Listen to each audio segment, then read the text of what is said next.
Entonces, estamos ahora en comunicación con Oscar Cacho Cuartango, referente del grupo Descartes, ex ministro de Trabajo de la provincia de Buenos Aires, bueno, amplísima experiencia como abogado y profesional laboralista y un querido amigo además. ¿Cómo estás, Cacho? Muy buenas tardes. Muy bien, muchas gracias por tus conceptos y por haberme invitado.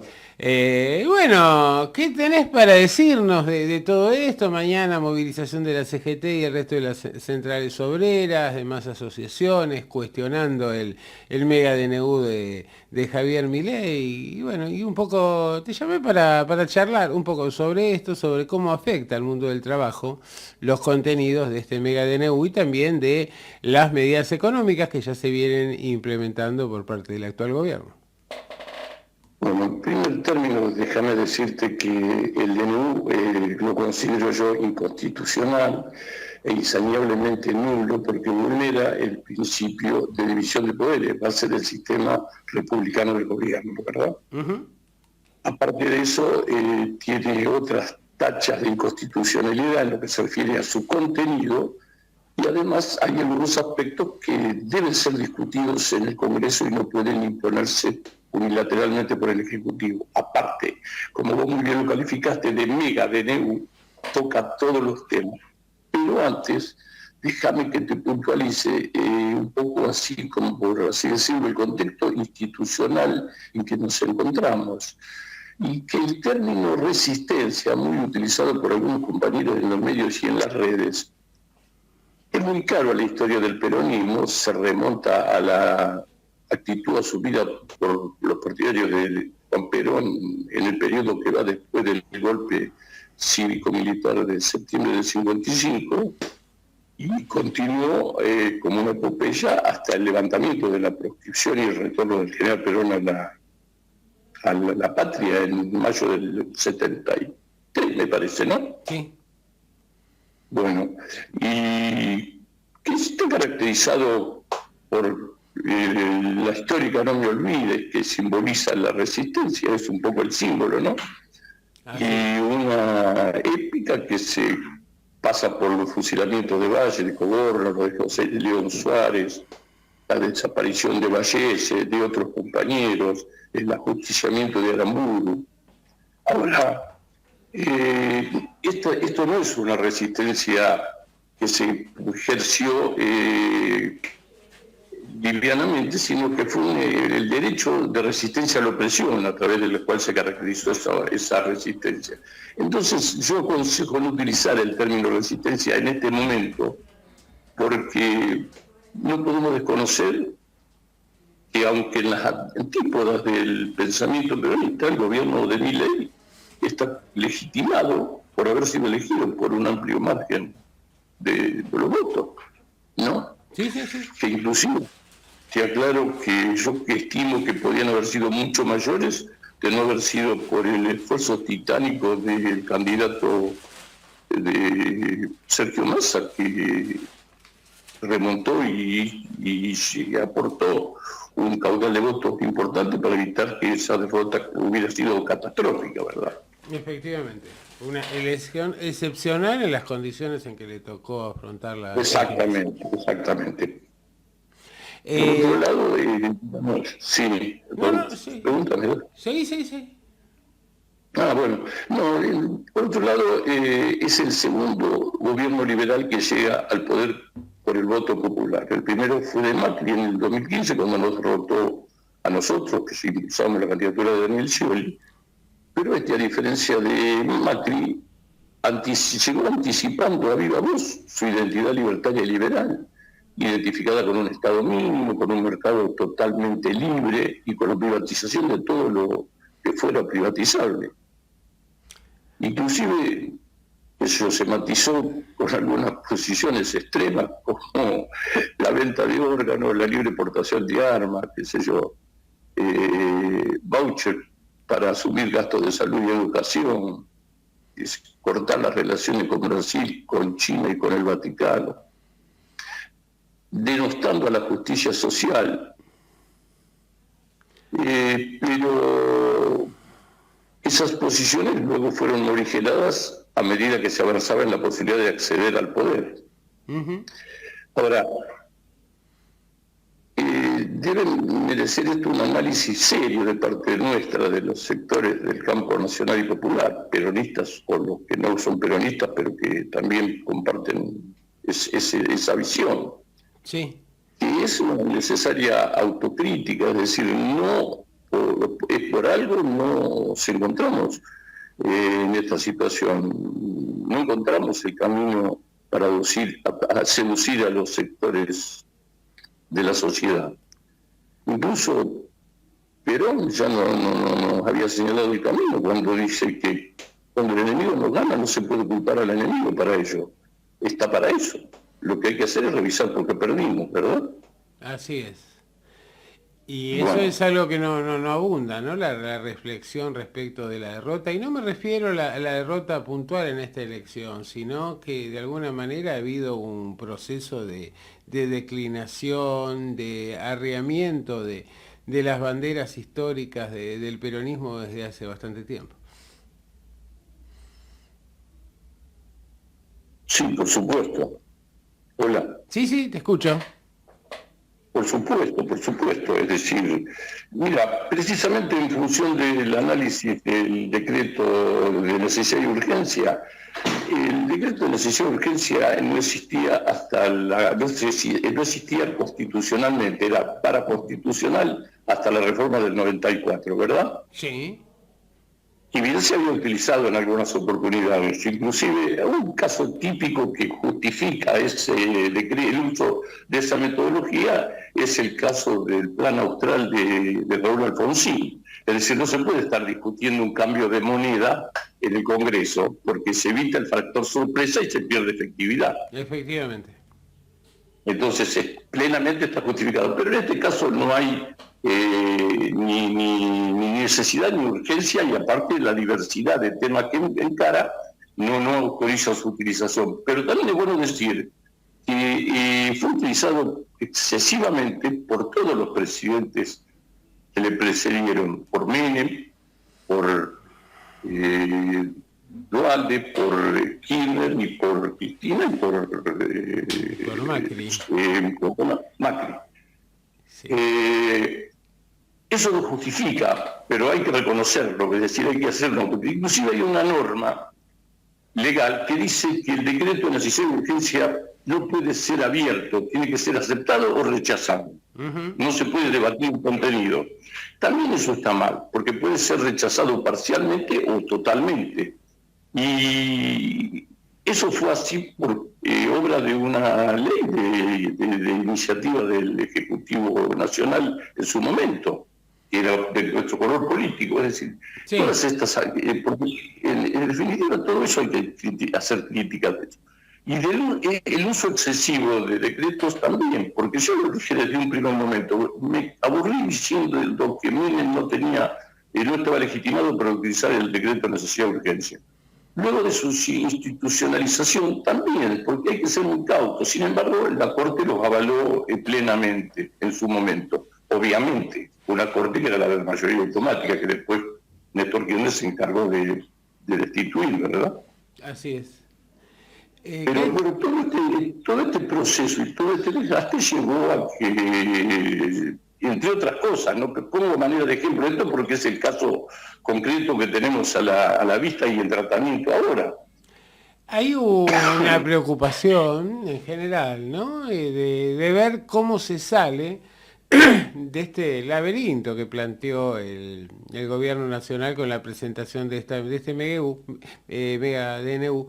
La semana pasada, con antelación a la presentación, Rosati le recordó amablemente en términos teóricos que el DNU podía presentarse como si no estaba reunido el Congreso o en caso de una urgencia excepcional, climática, que impidiera el tratamiento legislativo. En la pandemia, por ejemplo, en los primeros momentos de la pandemia estuvo justificado el uso de DNU. Después, cuando se institucionalizó el funcionamiento online del Congreso, dejó de estarlo.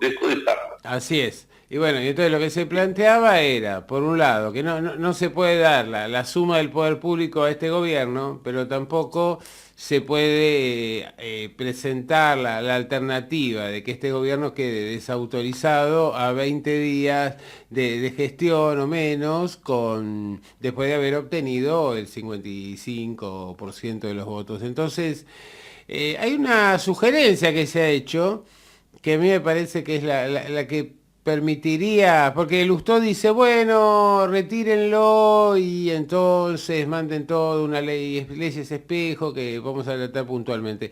Pero hay un planteo que me pareció interesante y bastante inteligente, que es que entre las leyes que manda el Congreso, la presidencia al Congreso, se incluya una que reforme el tratamiento de los DNU, planteando que no es necesario que sean aprobados o rechazados en su totalidad, sino que puedan tener un tratamiento puntual de cada uno de los puntos de su articulado.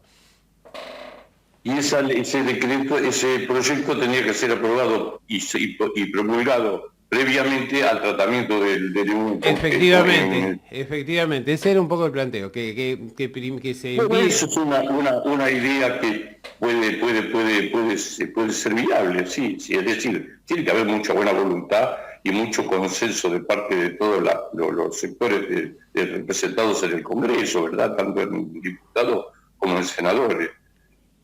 También la justicia tiene algo mucho que decir, es decir, ha habido una presentación de un grupo de dirigentes nucleados en la CTA de Cachorro Godoy, con Nati a la cabeza, que incluso recibió en principio viabilidad por parte del conjugado en lo contencioso administrativo y se le dio vista al fiscal, es decir, reconoció que se estaba ejerciendo un derecho de equipo colectivo que alcanzaba el conjunto de los ciudadanos argentinos. No se pronunció sobre el fondo ni sobre la medida cautelar de suspensión del decreto pedida, pero sí habilitó la vía y le dio vista al fiscal para que opinara sobre los temas de su competencia. Sobre eso te quería consultar justamente, porque estaba hablando anoche con Raúl Zaffaroni y él me decía que no era la mejor de las salidas, porque en realidad este tipo de decisión abre como una especie de convocatoria de acreedores por la cual ese juzgado debe ser reconocido como de alguna manera el concentrador de todas las demandas y que esto posterga innecesariamente el tratamiento por parte de la justicia, que finalmente va a tener que ser tomado por la Corte Suprema seguramente, cuando en realidad si se hubieran presentado impugnaciones parciales, el hecho de que se fueran multiplicando las impugnaciones parciales en distintos juzgados hubiera quitado potencia y finalmente hubiera terminado liquidando al DNU. ¿Vos qué, estás de acuerdo o tenés una visión diferente? Son distintas alternativas y yo creo que se están practicando todas. Ajá. Es decir, yo participé los otros días vía Zoom en un foro donde se estaba planteando la posibilidad de presentar un recurso de per saltum ante la Corte Suprema, que directamente yo creo que sería el camino más directo, porque tampoco se puede dejar el suspenso a la ciudadanía y a las empresas con respecto al DNU. El DNU es muy importante porque es muy abarcativo y tiene mucho contenido, bueno o malo, pero tiene mucho contenido. No hablemos no lo califiquemos, pero tiene mucho contenido. Y en función de eso, no se puede extender excesivamente las dudas y la litigiosidad. Los tiempos de la justicia en este caso no son los tiempos de la política. Exacto. Y por eso yo creo que tiene que definirse rápidamente. Una vía intermedia puede ser esa que vos me enunciaste, de mandar un proyecto de reforma, abriendo el tratamiento de los temas y generando un debate amplio en el Congreso. Lo otro es plantearlo por vía per saltum y después hay otras alternativas, por ejemplo, la alternativa de plantear tema por tema, porque los sectores involucrados en cada tema tienen derecho a plantearlo, la inconstitucionalidad de cada tema, por ejemplo, en el mundo del trabajo, después en el mundo empresario, en el mundo de los de las agencias de turismo, por ejemplo, que se van a ver sumamente perjudicadas. Sí. Es decir, todos esos temas se pueden abrir. Es decir, hay tres vías. Hay una en la institucional, en lo contencioso administrativo, que es la practicada por la gente de ATE y de la CTA, la cual ya están nucleados.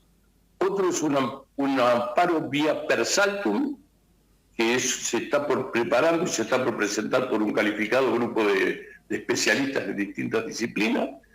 Y después están las otras alternativas que también se están planteando y se van a presentar, como son las de los distintos sectores involucrados y afectados por el decreto. Veamos después en este berenjenal qué es lo que resulta. También es bueno acá lo siguiente, la culpa es de la responsabilidad de estar en este cuello de botella donde se desautoriza o no al gobierno recién asumido. Es responsabilidad del gobierno recién asumido que se mandó semejante barrabasada de violar la Constitución en el aspecto estrictamente formal de la división de poderes, pero no es nada más ni nada menos que lo que le da sentido al sistema republicano. Es decir, desde Montesquieu, que dice que si para limitar un poder hay que generar otro poder que lo condicione, sí. Está en las bases fundacionales. De lo contrario sería como una especie de invocar el derecho de la revolución triunfante, que es la lógica jurídica que utiliza Hans Kelsen para explicar cuando hay un cambio de ruptura del régimen constitucional. Sí, pero acá no hubo revolución en el medio, hubo una elección y una elección que se ganó en segunda vuelta, donde la fuerza que llega al gobierno termina en segundo lugar en la primera vuelta, en la preferencia primaria de los electores, ¿no? Cacho, lo último que te voy a preguntar... Sí, dime. Bueno, no, por eso te digo que si nos manejamos dentro del marco constitucional y republicano, se accedió y es responsabilidad de ellos hacerse cargo de ese hilo. Sí, igualmente creo que estamos siempre muy atentos y no me parece que siempre deberíamos estar atentos y no solo cuando se está en la oposición, ¿no? Porque en general siempre se recurre a la ley desde la oposición y está esta idea del vamos por todo de Cristina, ahora el vamos por todo de Milei o de Mauricio Macri a través de Milei, y me parece que tendríamos que tener más respeto por nuestras instituciones, más allá de cuál sea el signo político del gobierno. Coincido con vos plenamente, e inclusive te digo que el problema es el siguiente: si ese decreto prospera por esa vía tan introspectiva y se pierden las elecciones y gana un signo contrario, puede mediante otro decreto, en sentido contrario, volver a foja cero. Y en este país no estamos para volver. Precisamente uno de los problemas que tenemos es la falta de políticas de Estado consensuadas entre las fuerzas mayoritarias. Así es. Que estén consensuadas de esta manera tal que aunque gobierne Juan o Pedro, el radicalismo, el neoliberalismo o el peronismo, cualquiera de su fuerza, no se cambien por lo menos las 7, 8, 10 políticas de Estado que se deben establecer con carácter permanente. Puede haber una impronta a la izquierda, al centro o a la derecha, pero no 180 grados girar en la política. Claro, un tema de matices y no de fondo. Lo último que te voy a preguntar es ¿qué esperás qué te parece? No, ¿qué esperás? No, tal vez por tu expectativa en particular, sino qué imaginás que puede pasar mañana con la movilización que ha convocado la CGT para presentar su propio recurso y qué consecuencias políticas podría tener. Bueno, es una gestualidad que nosotros incluso acompañamos desde el grupo que yo conduzco, Descartes, lo vamos a acompañar. No pasa de ser una gestualidad, tampoco es golpista, porque un tema que hay que puntualizar es el siguiente. Yo las prevenciones que hice con respecto al uso del término resistencia y a la legitimidad de este gobierno no es por timorato ni por exceso de prudencia, sino porque como están tratando de victimizarse los rivales y acusarnos de golpista al peronismo, ya se habla en algunos medios del club del helicóptero. Sí. No tenemos que hacerle el juego, es decir, las batallas se deben dar en el tiempo y en el lugar que nos sea más favorable y no en el que nos proponga o induzca el adversario. Correcto. Y además que si hay un club del helicóptero, a ver, la llave de inicio, de encendido se prendió con este DNU que arrasa las instituciones, ¿no es cierto? Está bien, pero el peronismo, por ejemplo, es el único sector político que no llegó al poder por otra forma que no sea el voto popular y sin proscripciones. Así es. Incluso para terminar, te hago una referencia. Perón, desde el primer momento, marcó la cancha en este sentido. Perón era vicepresidente de Farrell en el año el 17 de octubre del 45, más precisamente, ¿no? Uh-huh. Y sin embargo, cuando bajó del balcón, a diferencia de sus dos antecesores desde el 4 de julio del 43, que habían habían hecho de renunciar a los presidentes y habían asumido como vicepresidente, como presidente, su vicepresidente, Farrell incluido, sí. Pero no le pidió que renuncie, le pidió que convoque a elecciones. Así es. Así es, en el convencimiento. Bueno, pero ahí se inspiró en San Martín, ¿no? También, que aquella vez que cuando vuelve a la Argentina y Lavalle le ofrece ser presidente y él le dice que solo lo haría en el caso de tener el apoyo de sus compatriotas y no por la mano de una espada que lo imponga. Exactamente, incluso le decía la espada loca, creo que lo hago San Martín. Espada sin cabeza, le decían. Espada sin cabeza. Así es. Bueno, Cacho, te agradezco mucho tu participación, siempre tan esclarecedora para nuestra audiencia, y seguiremos en contacto y dialogando también por radio. Con mucho gusto, te mando un abrazo y te deseo un feliz y próspero 2024, a vos y a toda la audiencia. Ojalá que sea así. Ojalá que sea así para todos. Ha sido... La no nos retempla, dice. Es cierto, es cierto. Ha sido Oscar Cuartango. Aquí entonces. Chao.